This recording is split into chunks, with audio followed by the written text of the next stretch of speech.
Bienvenidos al primer episodio del 2025 de nuestro podcast Activum, lo que nadie te cuenta del real estate.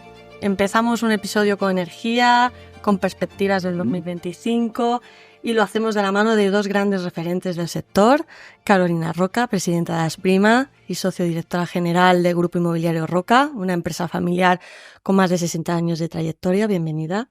Bueno, muchas gracias. Encantada de estar con vosotros. Además, inaugurando, ¿no? Año. O sea, que el primer podcast del año. Eso, fenomenal. Es un placer tenerte con nosotros.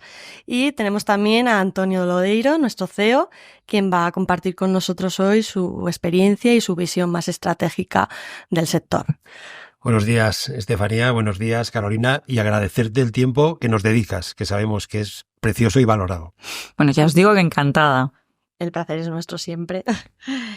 Bueno, pues yo soy Estefanía Fernández, este es nuestro quinto episodio y como siempre decimos, venimos al final a dar una visión clara y actual de lo que está ocurriendo, ¿no? en el mercado y bueno, como inicio de 2025 vamos a hablar un poquito hoy de oportunidades, retos y desafíos a los que nos enfrentamos, ¿no?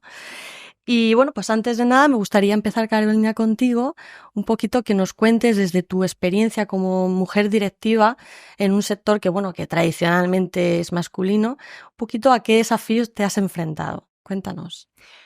Bueno, pues yo creo que los desafíos son comunes en todos los sectores, pero es verdad que quizá en nuestro sector se acentúa un poco más porque, como bien dices, Estefanía, pues es un sector tradicionalmente masculino.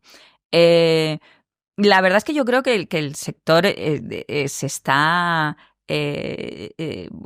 integrando las mujeres en el sector a una velocidad de marcha forzada. Lo que pasa es que yo diría que más bien se queda en lo que son niveles intermedios, ¿no? O niveles de direcciones, de dirección técnica. Esto tiene mucho que ver con que ya, por ejemplo, la formación tanto en arquitectura como en arquitectura técnica, ya no es que estemos en la paridad, es que hay más mujeres matriculadas que hombres y luego además a través desde Asprima estamos muy orgullosos de nuestro grado inmobiliario en colaboración con la Universidad Politécnica de Madrid y ya es nuestra 8ª promoción y todos los años damos el premio, ¿no?, a los mejores expedientes. Indefectiblemente todos los años, excepto uno el año pasado, ha sido una mujer el mejor expediente. Todo eso se va permeando en lo que es ya el sector y la vida profesional. Sí que es cierto que sigue habiendo una carencia importante en lo que es la alta dirección. En la alta dirección somos contadas, ¿no?, las mujeres del sector. Y bueno, hay una barrera que cuesta superar. En mi caso, yo creo que yo lo he tenido más fácil, ¿no? Creo que cuando se viene de una empresa familiar, y sobre todo una empresa familiar donde aquí hay que ponerle, ¿no?, el mérito y hay que darle el premio a mi padre, ¿no?, que es un empresario de 90 años ya, que es empresario, promotor, constructor tradicional donde los haya, pero sin embargo muy disruptivo y muy pionero a la hora de hacer la sucesión en su empresa y desde el primer momento me dio todo tipo de poderes, sin hacer ninguna distinción entre mis hermanos y yo, ellos por ser varones y yo. Entonces, yo creo que eso me lo facilitó. No es lo mismo que en una gran empresa donde, pues, lamentablemente yo creo que sí que existe, ¿no?, ese techo de cristal para llegar a los puestos de alta dirección. Yo creo de todas maneras que eso está cambiando con una rapidez importante. Nosotros en Activum, básicamente un 70% de las personas que conforman nuestra organización son mujeres. Y no estoy hablando solamente de mujeres en puestos intermedios, sino estoy hablando de mujeres en el comité de dirección. O sea, directivos, directivas que marcan la pauta. Nuestra directora general es Cristina Balaguer y es una mujer, y marcan la política de la empresa. Y yo cada vez veo que en muchos de nuestros clientes, nuestros interlocutores empiezan a ser mucho más mujeres que hombres. Especialmente en el tema comercial, ya es un dominio aplastante de las mujeres, porque tienen un punto especial de enfocar las cosas que considero muy útil. Pero esto que comentabas de tu padre, yo tengo 2 frases que saqué de algún sitio, alguna entrevista que te hicieron a ti, y es que una de las frases era que tú eras empresaria desde que naciste. Claro, naciste en un seno en el que ya eran inmobiliarios y eso te permitió, además, pues seguir por ese camino. Pero una cosa que te dijo tu padre, que te dijo, sé empresaria, pero sé buena persona. Al hilo de esto, a mí me gustaría preguntarte, ¿por qué los inmobiliarios, en lugar de ser las buenas personas, son los malos de la película? Y cuando digo de la película, digo de las películas, tanto de las de ficción, de Hollywood, etcétera. Siempre que hay un malo, hay un oscuro, hay objetivo relacionado con recalificaciones extrañas y tal de suelo. Pero somos los malos a la vista de la opinión pública.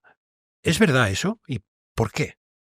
Bueno, eso es verdad, sí. O sea, es verdad que en todas las películas el promotor aparece siempre en la trama un promotor que no tiene ninguna buena intención. Pues es un lastre enorme que llevamos en nuestra mochila, ¿no? Y sinceramente, no es porque en el ADN del promotor constructor haya una maldad oculta, ¿no? Pero algo se habrá hecho mal. Pues mira, yo en esto, a ver, suelo ser bastante autocrítica, no suelo tirar balones fuera, pero en esto creo que es el marco, el urbanismo que nos hemos dado es el que genera esto. Realmente, claro, la nuestra es una actividad 100% intervenida. Porque al final nuestra materia prima, que es lo que marca nuestra actividad, porque pocas actividades económicas hay, que no puedas hacer una previsión, solo la puedes hacer dependiendo de la materia prima disponible. O sea, no puedes hacer una previsión de crecimiento ni de producción clara, sino que la haces siempre vinculada a la posibilidad de acceso a suelo de esa materia prima. Y esa materia prima, esa generación de suelo está absolutamente intervenida. Pero además te diría una cosa más. En otros mercados, que los hay intervenidos 100%, la intervención es a un nivel más institucional, digamos, ¿no? O sea, yo qué sé, las licencias de hidrocarburos, también generadoras de problemas y de corrupción, pero bueno, las licencias cualquier tipo de licencia de ese tipo viene determinada por un ministerio. En nuestro caso, el intervencionismo viene por las haciendas locales. O sea, el que tiene la autonomía absoluta y la subjetividad de decidir esta raya la marco aquí con lo que la plusvalía generada es, o la marco allá con lo que la plusvalía generada es otra, no la tiene más que un consistorio de un municipio. Es decir, está muy atomizada también la intervención. Y eso es lo que yo creo que ha generado que, como en todos los sectores, hay un porcentaje de gente con fines espurios y no empresariales y no de agente social, como creo que verdaderamente somos los promotores constructores, que es lo que, teniendo abiertas tantas puertas, pues han entrado a ello. Pero en general, la inmensa mayoría del sector, insisto, yo siempre digo, a ver, pero si es que todo el mundo vive en una casa construida por un promotor constructor. Entonces, no, ¿por qué valoran solo aquellos, ¿no?, ovejas negras que por un sistema mal planteado y un intervencionismo excesivo y atomizado son los que salen a la luz, ¿no? Cuando en realidad se han hecho muchos millones de viviendas en estos años, además con una arquitectura, yo creo que comparativamente con otros países del primer mundo, yo creo que España tiene una arquitectura muy, muy, muy avanzada y de estándares de calidad muy elevados. Y todo el mundo vive en una casa construida por un promotor, pero no, la gente no piensa en eso. Está claro, los promotores sois muy necesarios porque sois los que hacéis viviendas. Exacto. No hay otra. Antes, muchos años hace, la gente construía en su solar edificios y luego ponía esos pisos en alquiler. Y eran los grandes propietarios de los que tenían el suelo, en las ciudades sobre todo, y construían los edificios y los explotaban en alquiler. Mis padres estaban de alquiler, mis abuelos estaban de alquiler en su momento. O sea, era un mercado muy, muy potente de alquiler. Y lo que pasa es que ahora esa mala imagen que tienen o que tenéis los promotores y que al final tenemos todos los que estamos relacionados con el mundo inmobiliario, muchas veces viene potenciada por la clase política. Es decir, los promotores son los culpables de muchas cosas, porque son especuladores, porque ganan muchísimo dinero, no tienen en cuenta el riesgo, ganan mucho dinero. Entonces eso crea un ambiente y un caldo de cultivo en la sociedad que aún nos hace parecer peores, ¿no? ¿Qué tan fuerte es la política desde el punto de vista, no hablo ya de las posibilidades de recalificaciones, etcétera, no hablo ni de corrupción ni nada, no, hablo de sentimiento social, ¿no? O sea, qué importante es ese fenómeno, y en algunos partidos es exacerbado, para que la gente nos vea como nos ve. Pues tiene muchísima importancia. Yo espero que vaya minorándose. Es verdad que nos hemos radicalizado en lo que a ideología de vivienda se refiere. Y yo, sinceramente, llevo muchos años también, o sea, en mi empresa y desde la asociación, teniendo que convivir con gobiernos del PSOE o con gobiernos del PP. Nunca creo que se le ha hecho tanto daño a las políticas de vivienda como desde que hemos tenido gobiernos de extrema izquierda. Sinceramente lo digo, porque han puesto esa semilla en la sociedad y especialmente ha calado en aquellos que más dificultades tienen para acceder a vivienda, con una idea totalmente equivocada de lo que es lo que son las políticas de vivienda y de cómo son y han sido las políticas de vivienda en España. Cómo realmente cierto es que insisten que el quinto pilar, la vivienda es el quinto pilar, el cuarto, pues probablemente el cuarto o el quinto, pero es el pilar fundamental de nuestro estado de bienestar que no se financia con fondos públicos. Es decir, la sanidad, la educación, las pensiones, todo eso son con fondos públicos.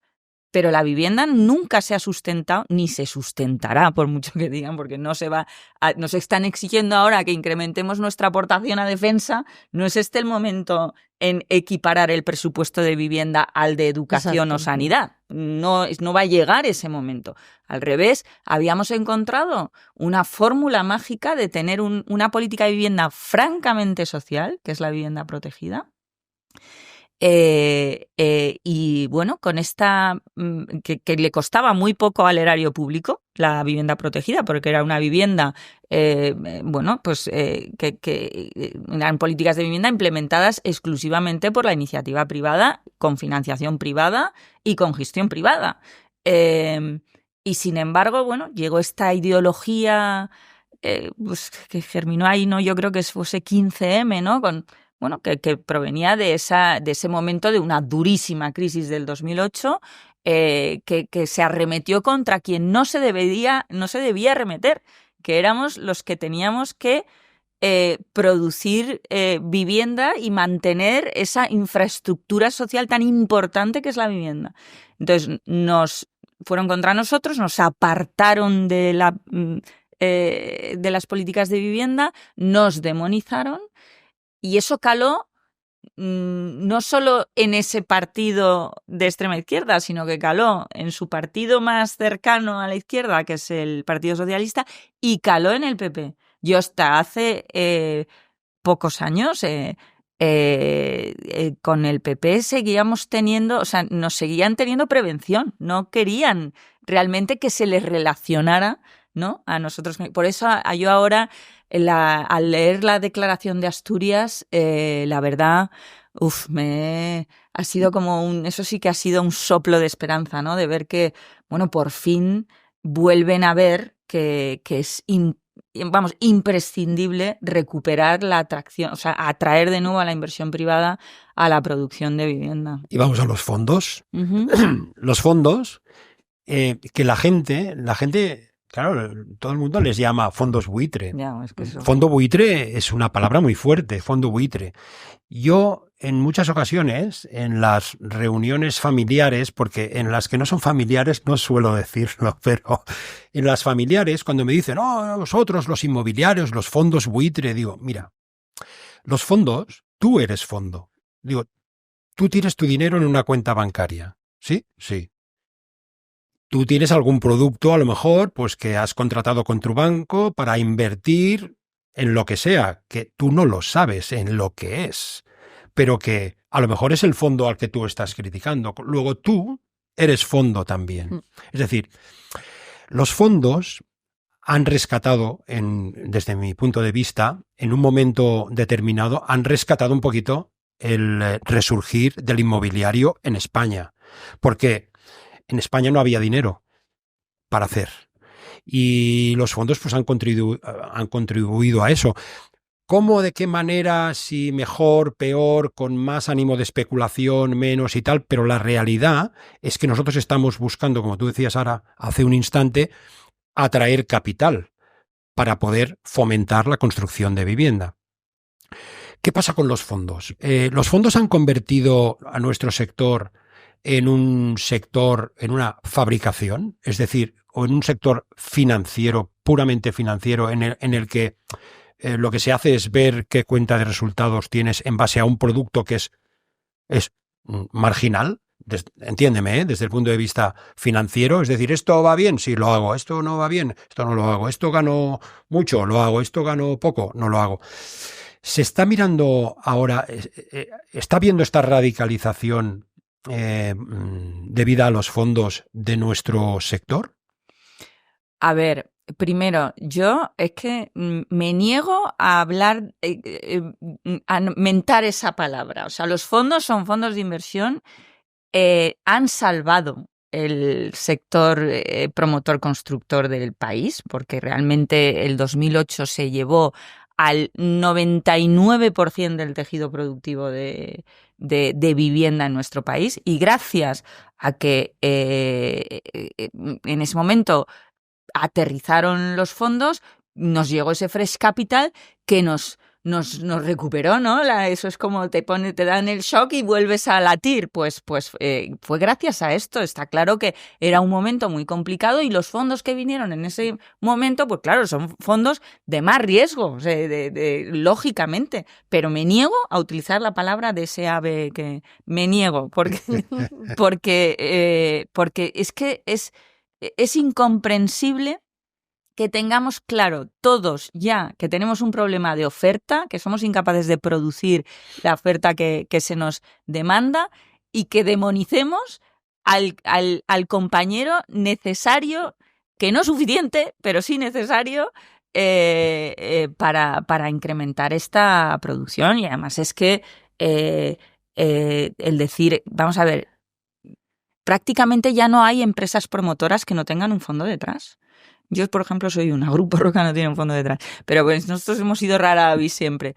Pero lo normal es que toda promotora, y fondos hay un montón de tipos de fondos. Entonces, desde luego que tenemos que aprender a convivir. Sí que es cierto que claro, a ver, los fondos vienen con una vis absolutamente financiera.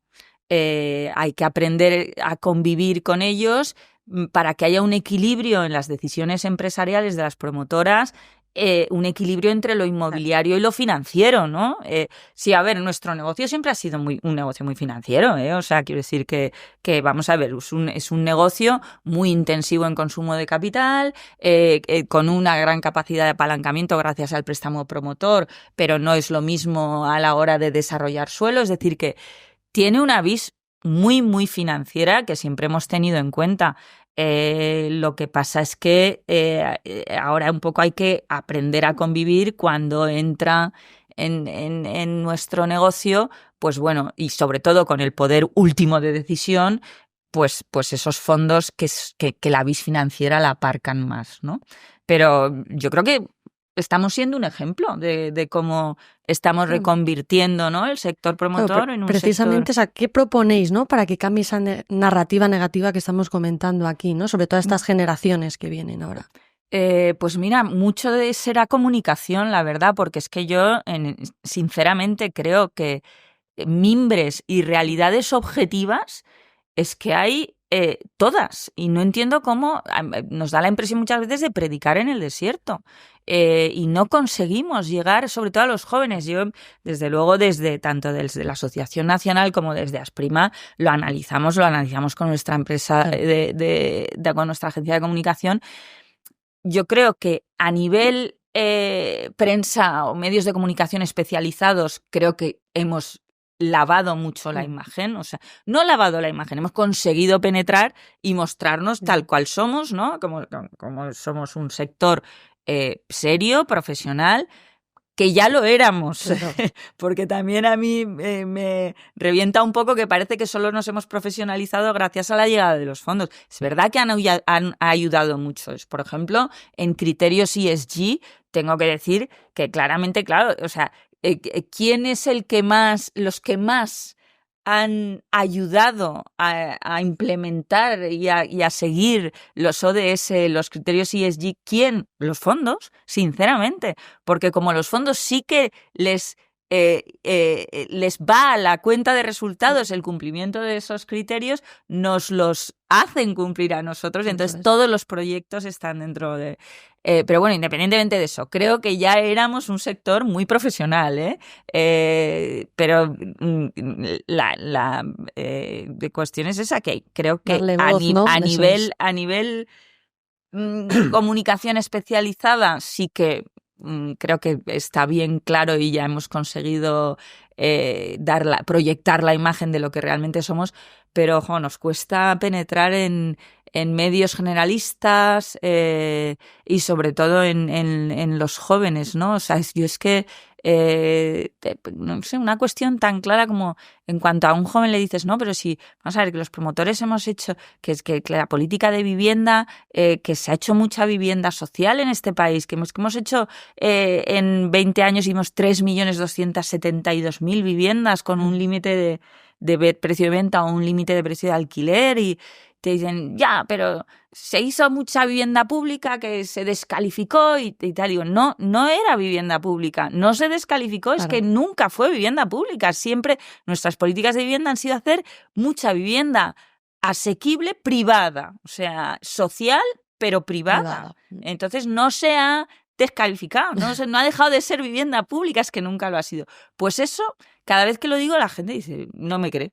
Y es que esa es la realidad. ¿Y cómo no puedes hacer creer una realidad que es palmaria? O sea, pero bueno. Bueno, porque lo que decíamos antes viene apoyada también en muchos casos por una retórica política fácil, ¿no? Ya, y eso hace daño. Pero no entiendo cómo no somos capaces con datos, con realidades, desmontar relatos que son falsos.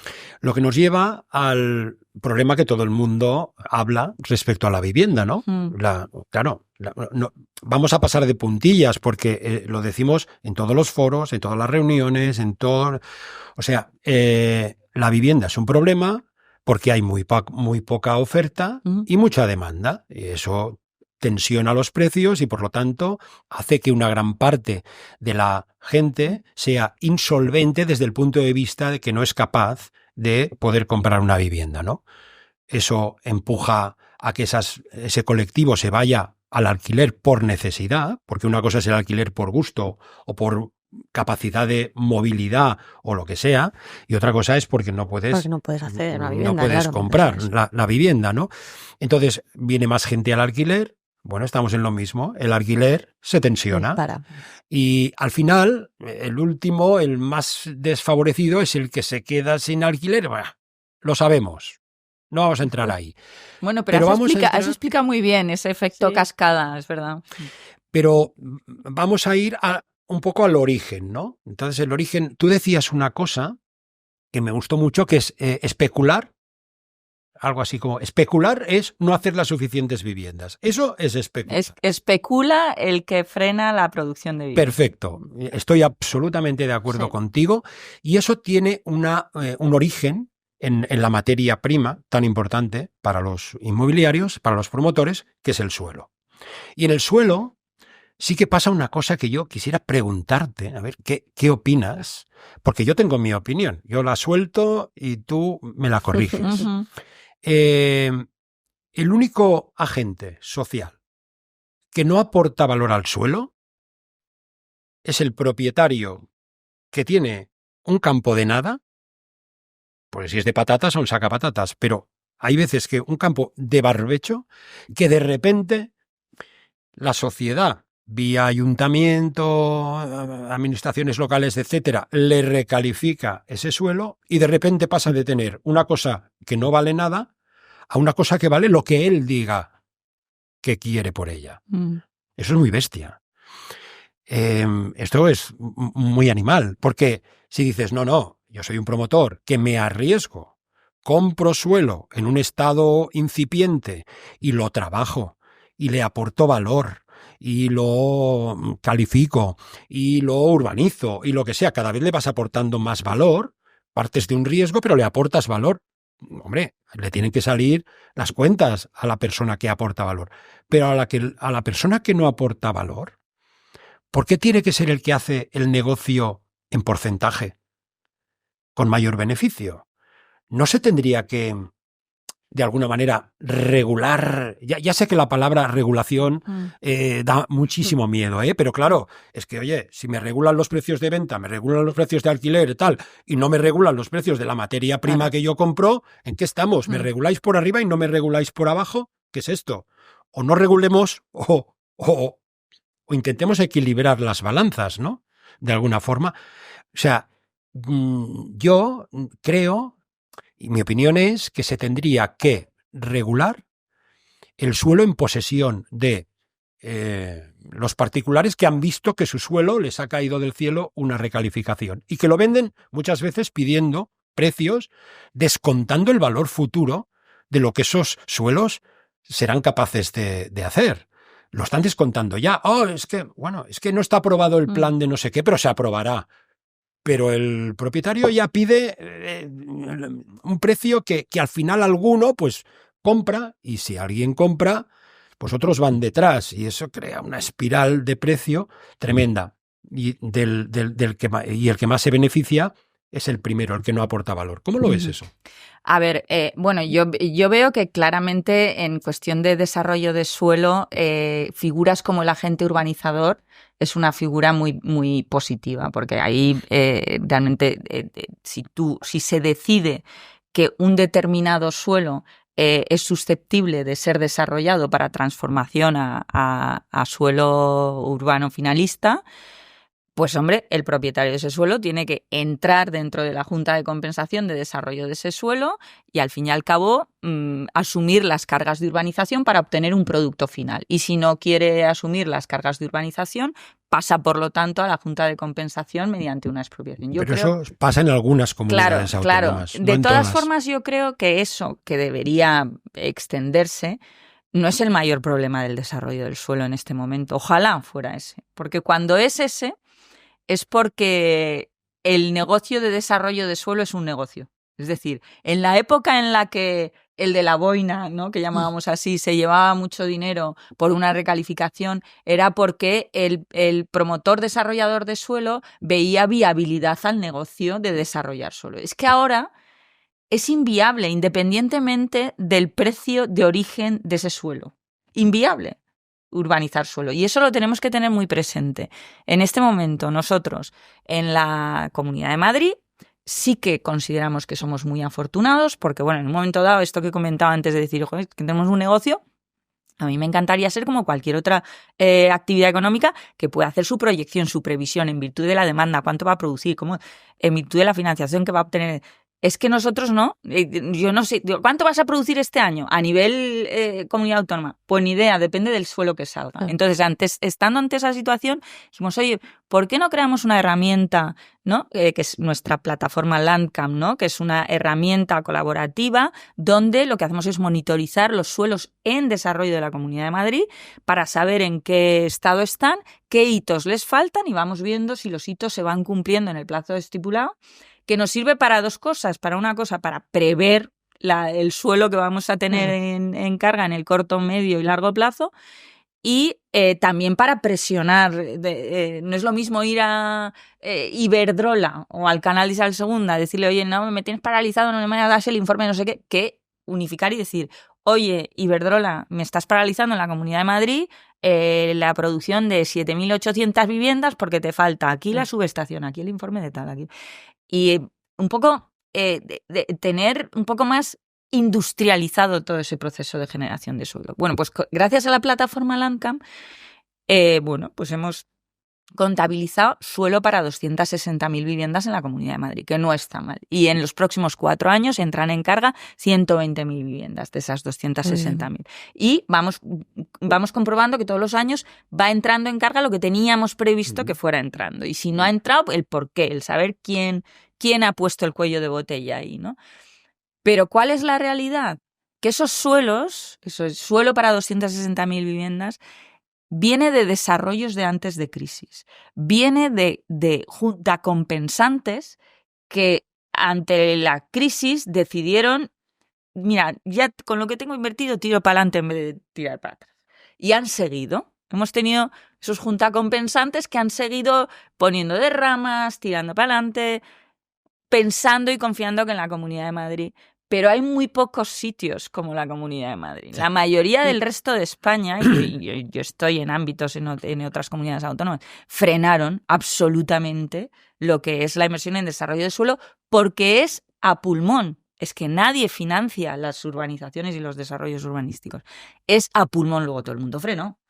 Entonces, el problema que tenemos es que cuando esas 260.000 viviendas estén ya puestas en carga, viene la nada, porque no hay ni un solo ni un solo promotor desarrollador de suelo. Estamos invirtiendo en el desarrollo de nuevos suelos, en empezar de cero, en ir a comprar ese suelo rústico al de la boina. O sea que por eso te digo que dentro de todo ese es el menor de los problemas. Ojalá se dé. Ojalá haya un momento en que los promotores estemos ofreciendo o inflacionando bueno, ojalá, o sea, tómatelo como... Pero que cuando llegue ese momento nos centraremos en regularizar el tema del agente urbanizador, pero creo que ahora nos tenemos que centrar en algo muchísimo más importante, que es recuperar al desarrollador de suelo, que no lo hay, ni los fondos, no lo hay. No hay financiación alternativa ni financiación bancaria, no la hay. Y además, cuando lo planteamos muy seriamente, porque este es un problema a nivel europeo de regulación europea,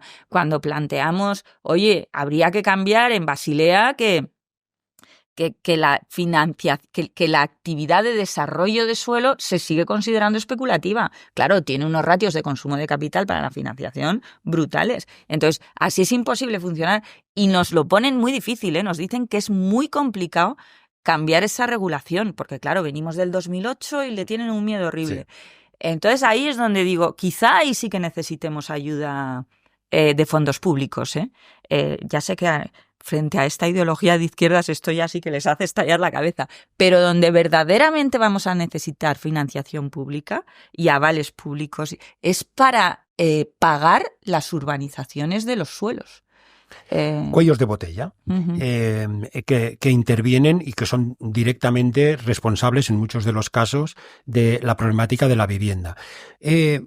Respecto a estos cuellos de botella, hay algunos de los que los promotores también siempre os quejáis, que en algunos casos ya pues hay algunas medidas que lo han suavizado de alguna forma, que son la obtención de licencias, permisos, etcétera, etcétera, etcétera. Yo no puedo entender cómo ahora que se puede impostar la voz, la personalidad, no sé qué, de una persona con la inteligencia artificial, pues no entiendo cómo no se puede usar la inteligencia artificial para informar una licencia.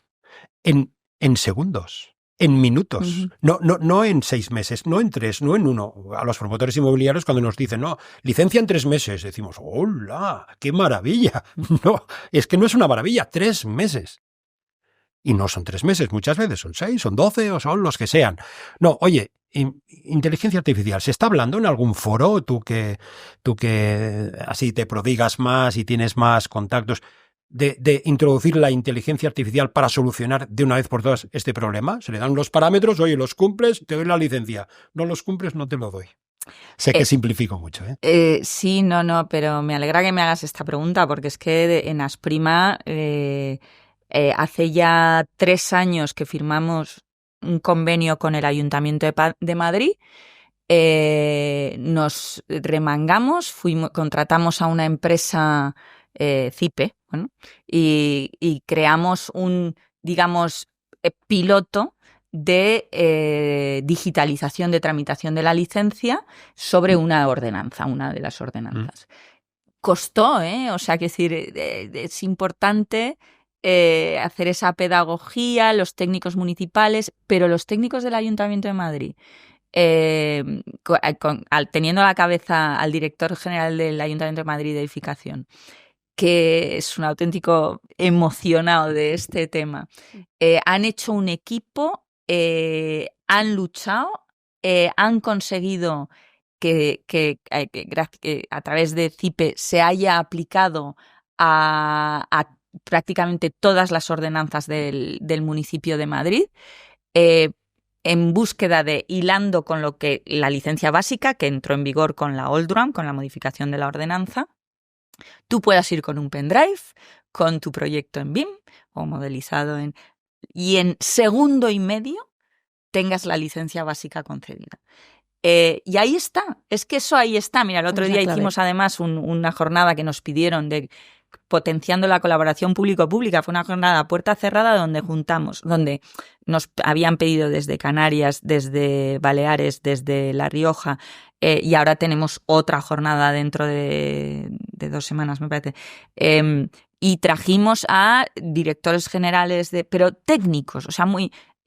bueno, director general ya es un puesto político, pero son muy técnicos los de la Comunidad de Madrid. A la directora general de Urbanismo, a la directora general de Vivienda, a este director general del Ayuntamiento de Madrid, a explicarles, bueno, todas las novedades que se estaban aplicando en el Ayuntamiento de Madrid, concretamente esta también, la de la digitalización.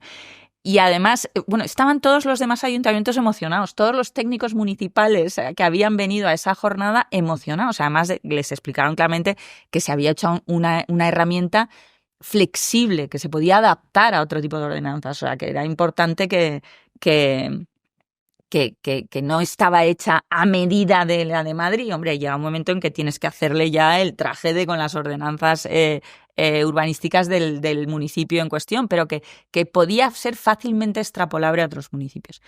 Pues ahí está esa maravilla. ¿Y cuál es mi tristeza? Que simplemente, es verdad que ahora se tiene que concursar. Esto no lo puede hacer CIPE, que es una empresa con la que hemos... el Ayuntamiento de Madrid tiene que, a través de su departamento de informática, concursar para que sea mediante concurso público el adjudicatario de la elaboración ya de la herramienta oficial, ¿no?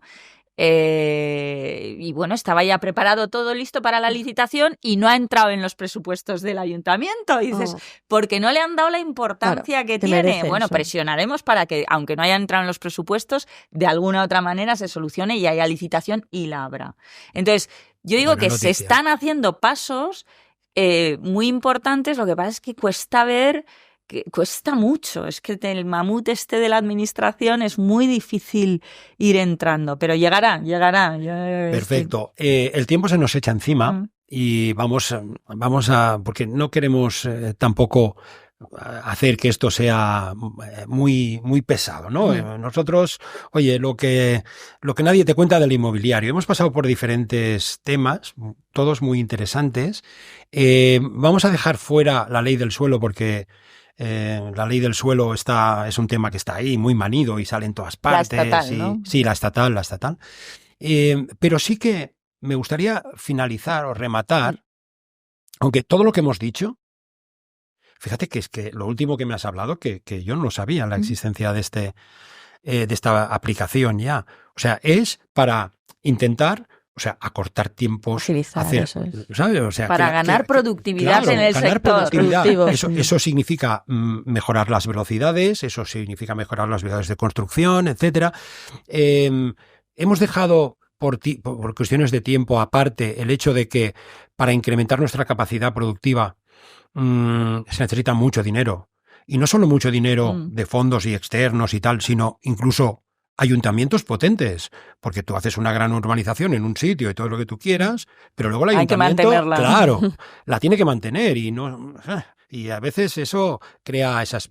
Pero bueno, eso queda para una Y la asignación segunda... de potencia, que es otra variable de Correcto. eléctrica, Bueno, otra variable importantísima. Con la inteligencia artificial esto, lo de la asignación de potencia en base, todos son cálculos, es decir, esto es súper rápido, bien desarrollado, y yo creo que es una cosa muy potente. Pero al final yo veo que todo es un problema político. Es decir, oye, cada 4 años nos explican los miles de viviendas que el partido que sea va a hacer. Cuando les preguntas en base a qué, pues te dan unas explicaciones absolutamente vagas. Y lo que concretan, porque claro, se ha de hacer vivienda donde hace falta vivienda. No hace falta hacer vivienda donde no hace falta, ¿no?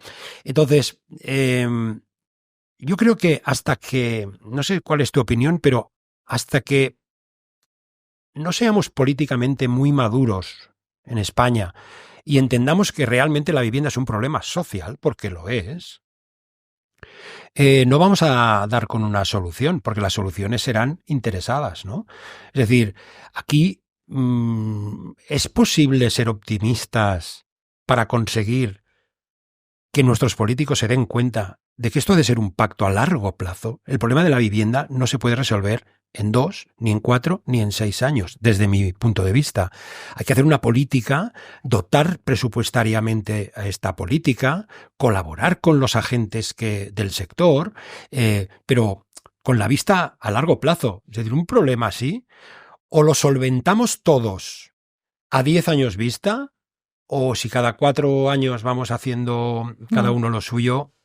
¿Podemos ser optimistas para finalizar un poquito? Yo creo que sí que podemos ser optimistas, porque lo que tenemos que hacer es sacar la política de la vivienda. O sea, yo no creo que solucionemos la vivienda a través de la política. Al revés, hay que sacar la política de la vivienda y hay que centrarse en la gestión de la administración, eso sí, pero no hacer política con la vivienda. Y yo creo que es una pena, pero durante los promotores llevamos concretamente 15 años diciendo que estamos infraproduciendo vivienda. Y esto ha pasado de ser un problema de vivienda social, como has dicho tú, a que ahora es un problema de país. O sea, antes teníamos el problema de que teníamos, muy poca vivienda pública, porque siempre hemos tenido muy poca vivienda pública para atender la solución habitacional de esas familias más desfavorecidas o de esos jóvenes con contratos precarios pero es que ahora tenemos un problema de país por ese efecto cascada que has comentado tú antes perfectamente bien. O sea, mira, si quieres analizar el problema de la vivienda desde un punto de vista objetivo, hay que cogerse los datos y ratios y compararte con todas las economías desarrolladas, ¿no? Y vemos que en ratios respecto a vivienda estamos con buenos ratios o ratios medios en todo. En algunos estamos con ratios superiores a los demás, en lo que es el número de transacciones, en lo que es en crecimientos de precios, estamos en ratios muy positivos en lo que es para nuestra actividad económica. Pero, sin embargo, suspendemos claramente en 2 datos. 1, vivienda pública, que en ese hemos suspendido siempre porque no ha sido nuestra forma de hacer política de vivienda. Y 2, y esto sí que hemos caído estrepitosamente al antepenúltimo lugar en elasticidad de oferta. Es decir, somos incapaces de producir la vivienda que la demanda nos reclama. Y Y antes éramos elásticos, o sea, hemos sido capaces siempre de producir una media de 250.000 viviendas, que si se necesitaba más subíamos un poco más, que si producíamos menos. 2004, 2003, o sea, 2000... que éramos muy elásticos y hemos bajado al antepenúltimo y además de una manera anquilosada, inamovible. ¿Y por qué hemos bajado a eso? Porque al final nos hemos dotado de un marco jurídico-económico que hace que la producción de vivienda sea una auténtica carrera de obstáculos, muy poco productiva y con proyectos muy poco viables y muy poco rentables. Entonces, de esa manera es imposible atraer a la iniciativa privada que invierta en la producción de vivienda. Entonces, eso es lo que tenemos que hacer. Tenemos que podar ese inmenso árbol que tenemos, que hace de esto una carrera de obstáculos, e ir modificando, porque no es solo el problema del suelo en desarrollo.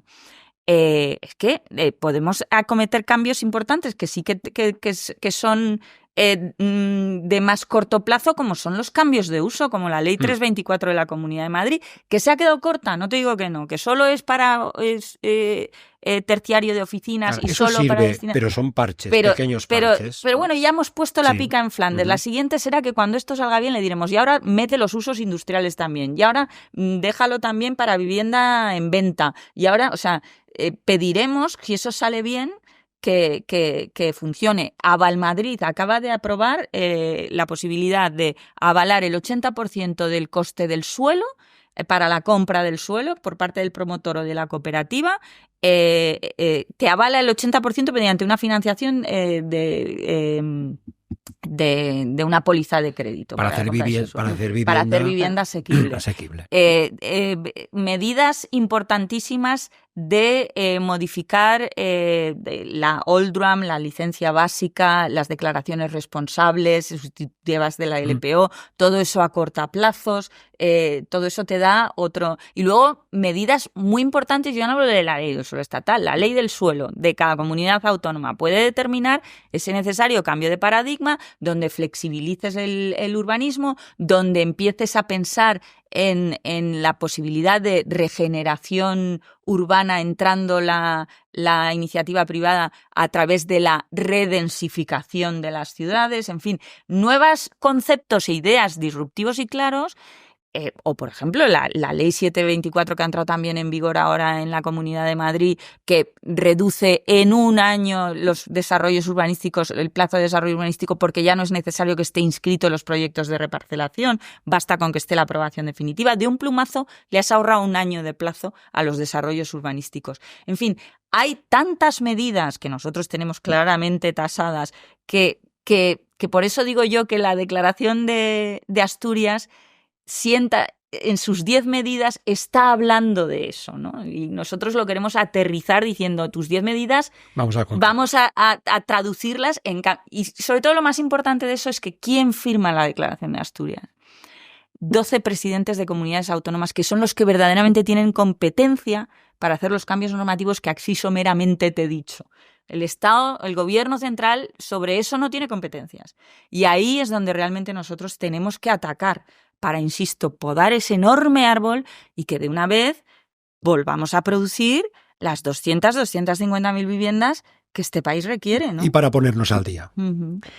Pues Carolina, Antonio, la verdad es que solo me quedaron las gracias por este debate que habéis generado hoy tan interesante. No, debate no, no ha sido debate. Hemos estado súper de acuerdo en todo. Totalmente. Yo creo que va a invitar mucho a nuestros oyentes a reflexionar sobre un poco la situación en la que nos encontramos y lo que se viene.